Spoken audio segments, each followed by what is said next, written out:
आज आपके lecture number 2 है इंग्लिश ग्रामर का। तो इस लेक्चर को आप एंजॉय कीजिए और मेरे वीडियो को लाइक, सब्सक्राइब और शेयर कीजिए। तो आज हम देखने चल रहे हैं इंट्रोगेटिव सेंटेंस। इंट्रोगेटिव सेंटेंस को हिंदी में बोलते हैं प्रश्नवाचक वाक्य। तो इस लेक्चर में हम क्या पढ़ेंगे? इंट्रोगेटिव सेंटेंस का डिफिनीशन देखेंगे, उसके टाइप्स देखेंगे, उसके एग्जाम्पल देखेंगे और उसका यूज़ क्या है वो देखेंगे। ओके, तो शुरू करते हैं।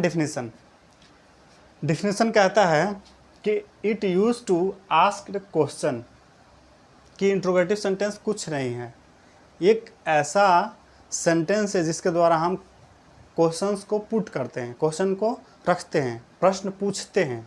प्रश्न पूछने वाले वाक्य को ही प्रश्नवाचक वाक्य कहते हैं, या the sentence use to ask question is called interrogative sentence. Okay, इसका पहचान क्या है, कैसे पहचानेंगे?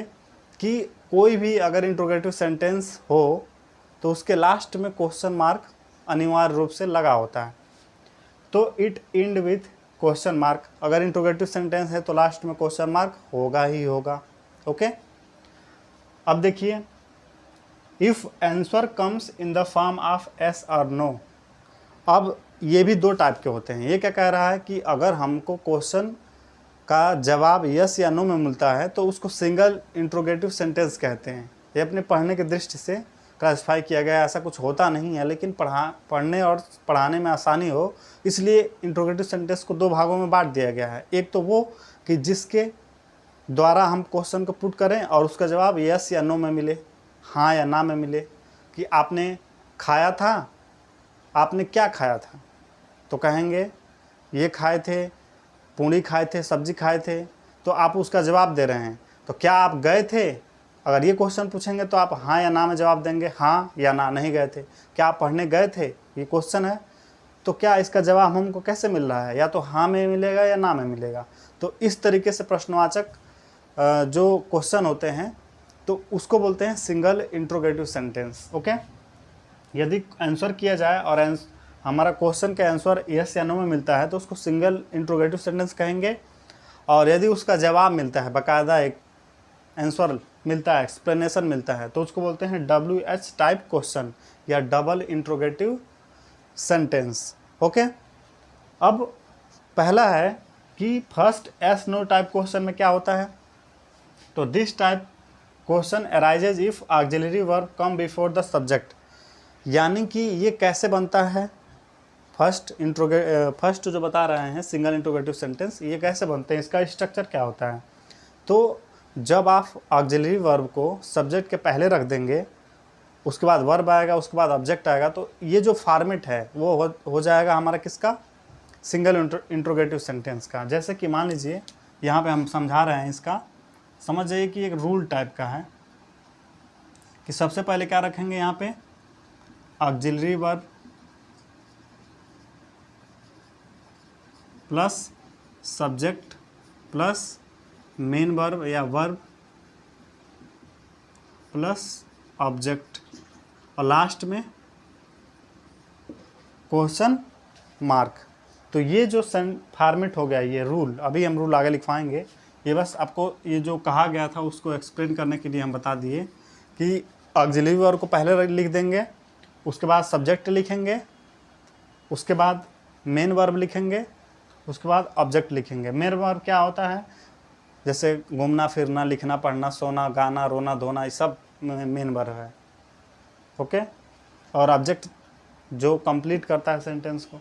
तो ये रूल हो गया। ठीक, फिलहाल इसको हमको यहाँ नहीं लिखना है, हम तो बताने के लिए बस लिख दिए थे, आगे हम रूल लिखवाएंगे। ठीक, तो ये हो गया format of single interrogative sentence. अब कह रहा है कि इंग्लिश में जितने भी हमारे इंग्लिश ग्रामर होते हैं उसमें 24 ऑक्सिलरी वर्ब पाए जाते हैं। ओके, कौन कौन से पाए जाते हैं? ऑक्सिलरी वर्ब 24 होती हैं। पहला देख लीजिए, इज, एम, आर, ये प्रेजेंट टेंस में यूज होता है। इज होता है, एम, आर, ये प्रेजेंट टेंस में यूज होता है। एम होता है, आई के साथ एम लगता है, और आर प्लूरल सब्जेक्ट के साथ लगता है, और इज सिंगुलर सब्जेक्ट का साथ लगता है। ओके, ये है वाज वेयर। ये क्या है? ये पास्ट सेंटेंस में यूज होता है। पास्ट सेंटेंस में अगर सब्जेक्ट सिंगुलर हो, जैसे राम, श्याम, सीता, गीता, राधा, राधिका, मोनिका, आलिया का सब के हैं, ये सब जितने हैं, या नीता अंबानी अभी हो रहे हैं, तनु, मनु, ये सब के सब क्या होंगे, सब के सब हमारे क्या होंगे, सिंगुलर होंगे। और उसके साथ वाच का प्रयोग करेंगे, सिंगुलर सब्जेक्ट के साथ वाच का प्रयोग होगा। जैसे आप पढ़े होंगे कि सिंगुलर के साथ सिंगुलर आते हैं और प्लूरल के साथ प्लूरल आते हैं। ये सब्जेक्ट होते हैं और ये वर्ब होते हैं, ऑक्सिलरी वर्ब, ये ऑक्सिलरी वर्ब। अगर सब्जेक्ट सिंगुलर है तो वर्ब भी सिंगुलर होगा, अगर सब्जेक्ट प्लूरल है तो वर्ब भी प्लूरल होगा। ओके, तभी सेंटेंस बनेगा, वरना अन्यथा नहीं बनेगा। तो ये हमने देखा कि इंग्लिश में जो होते हैं ऑक्सिलरी वर्ब की संख्या 24 होती है। तो प्रेजेंट टेंस में इज एम आर लगता है और पास्ट टेंस में वाज वेयर लगता है, और फ्यूचर टेंस में क्या लगता है, शैल और विल लगता है, शैल विल। तो शैल का प्रयोग कब करते हैं, आई के साथ करते हैं, और विल का प्रयोग प्लूरल के साथ करते हैं। अब देखिए हैव, हैज, ये कंटिन्यूस में प्रयोग होते हैं। हैड पास्ट परफेक्ट में लगते हैं, do, does, did, shall, will, should, would, can, could, may, might, must, ought to, use to, need to, dare. Dare भी एक प्रकार का ऑक्सिलरी वर्ब है। How dare you to told me, मुझसे बात करने की तुम्हें हिम्मत कैसे हुई, हाउ डेयर यू। जब साहस दिखाने की बात होती है तो डेयर का प्रयोग करते हैं। ओके, तो ये सारे जितने भी ऑक्सिलरी वर्ब हैं सबका प्रयोग हम देखेंगे। ओके, और इसको ध्यान से देख लीजिए, क्योंकि सारा जो खेल है ग्रामर का इन्हीं के चारों तरफ नाचता है। ओके, तो हम आगे देखने चल रहे हैं इसके बारे में। ओके, तो आइए चलते हैं सिंगल इंट्रोगेटिव सेंटेंस के एग्जाम्पल्स के बारे में और कैसे उसको पहचानेंगे। तो सिंगल इंट्रोगेटिव सेंटेंस जो होता है उसको पहचानना मतलब रिकॉग्निशन करना। पहचानना, कैसे पहचानेंगे उसको, पहचान जैसे कह सकते हैं, तो वह क्वेश्चन मार्क के साथ ख़त्म होगा। जब उसको लिखेंगे तो क्वेश्चन मार्क के साथ लास्ट में ख़त्म होगा। आंख बंद करो और लास्ट में देखो किसके लास्ट में क्वेश्चन मार्क है, 111, हाँ, तो क्वेश्चन मार्क वाला है इंट्रोगेटिव सेंटेंस। दूसरा, आंसर कम्स विद यस या नो, उससे पूछो, क्वेश्चन पूछो, क्वेश्चन पूछने के बाद जो हमारा आंसर मिलेगा अगर यस नो में मिल रहा है तो सिंगल इंट्रोगेटिव सेंटेंस होगा। इस तरीके के इंट्रोगेटिव सेंटेंस को बनाने का नियम क्या है, तो सबसे पहले आप ऑक्सिलरी वर्ब को रख लेंगे। अभी ये बताए थे, is, am, are, was, were, had, should, said, could, might, shall, will, सब के सब पहले लिख दो। उसके बाद सब्जेक्ट लिखो। सब्जेक्ट दोनों हो सकता है, सिंगुलर भी हो सकता है, प्लूरल भी होता है। सब्जेक्ट में जैसे हो ये भी लिख सकते हो क्या, राम, श्याम, आई, दे, वी, ये सब के सब सब्जेक्ट हैं। तो इसको सब्जेक्ट को लिख दो। ओके, जैसे ही आप सब्जेक्ट को लिखेंगे तो आपका ये दूसरा स्टेप कंप्लीट हो जाएगा।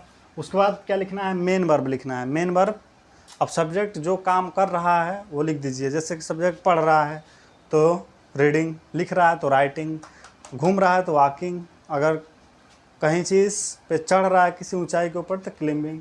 तो अकॉर्डिंग टू सब्जेक्ट वर्क यहाँ पे ये वर्ब लिख लेंगे। ओके, ये वर्ब वो होता है जो एक्शन के द्वारा होता है, जो सब्जेक्ट एक्शन कर रहा होता है उसको बोलते हैं मेन वर्ब।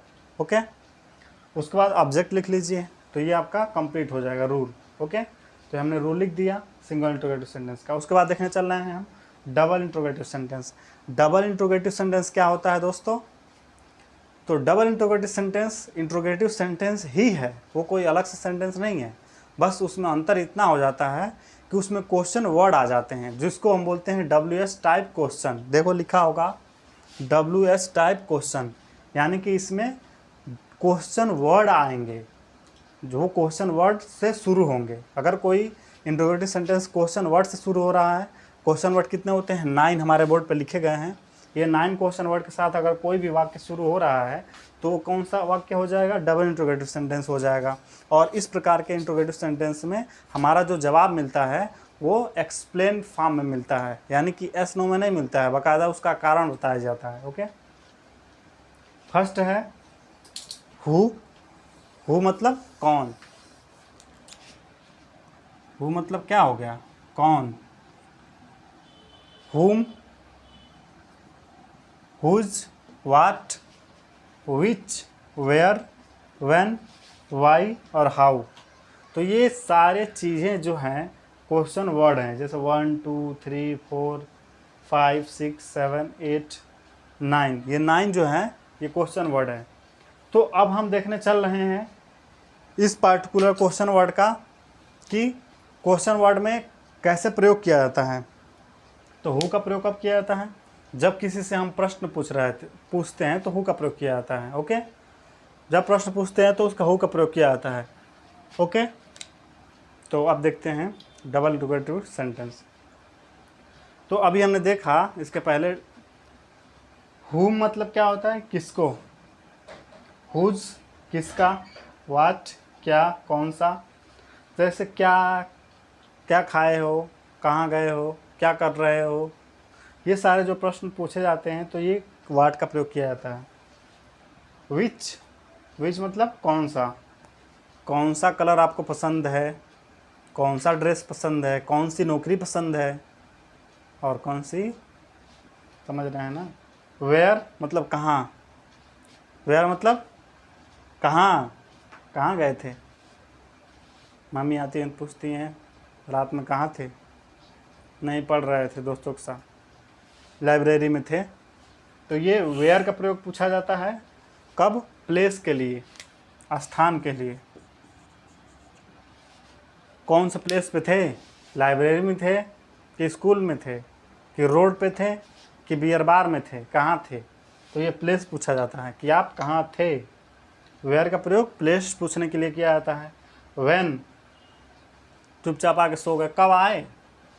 तो व्हेन का प्रयोग कब पूछा जाता है, टाइम के लिए, कब आए, टाइम के लिए पूछा जाता है। और बाकी सब तो आप जानते ही हैं वो सब। वाई का प्रयोग क्यों, वाई मतलब होता है क्यों हम तुम्हारी बात माने, हम क्यों माने, तो क्यों का प्रयोग किया जाता है। ठीक। हाउ मतलब कैसे कोई काम करना, मैनर ऑफ वर्क, किस तरीके से कोई चीज़ काम करने की जो मैनर होती है, अगर वो पूछ रहे हैं तो आप कैसे प्रयोग करेंगे कि हम कैसे पढ़ें, कैसे तैयारी करें कि हमारा सिलेक्शन जल्दी हो जाए। ओके, तो ये होता है मैनर। अब देखते हैं डबल इंट्रोगेटिव सेंटेंस या WH टाइप क्वेश्चन।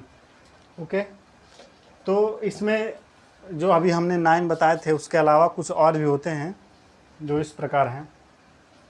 फर्स्ट है how many, second how much, third how far, how long, how often,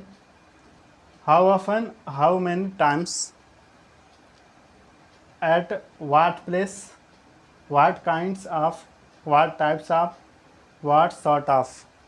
तो ये जो था हमने देखा कि ये कुछ ऐसे वर्ड हैं जो क्वेश्चन वर्ड के अलावा यूज किए जाते हैं। तो हाउ मेनी का मतलब होता है फॉर नंबर, ये किसी नंबर के लिए प्रयोग किया जाता है, किसी संख्या के लिए कि कोई संख्या कितना है। और हाउ मच ये फिर क्वांटिटी के लिए किया जाता है कि क्वांटिटी क्या है। तो क्वांटिटी देखते हैं, हाउ मच मतलब क्वांटिटी, मात्रा, कितना मात्रा में कोई चीज़ था। हाउ फार, फॉर डिस्टेंस, दूरी के लिए, कहाँ तक, कितना दूर। हाउ लॉन्ग, इससे ये पूछा जाता है कि कितनी ड्यूरेशन तक कोई काम हुआ है। अवधि, ड्यूरेशन मतलब समय अवधि, यानी कि 2 घंटे 4 घंटे 10 घंटे, वो कितना भी है, कब तक, कब से लेके कब तक। तो हाउ लॉन्ग इसमें वर्ड यूज किया जाता है।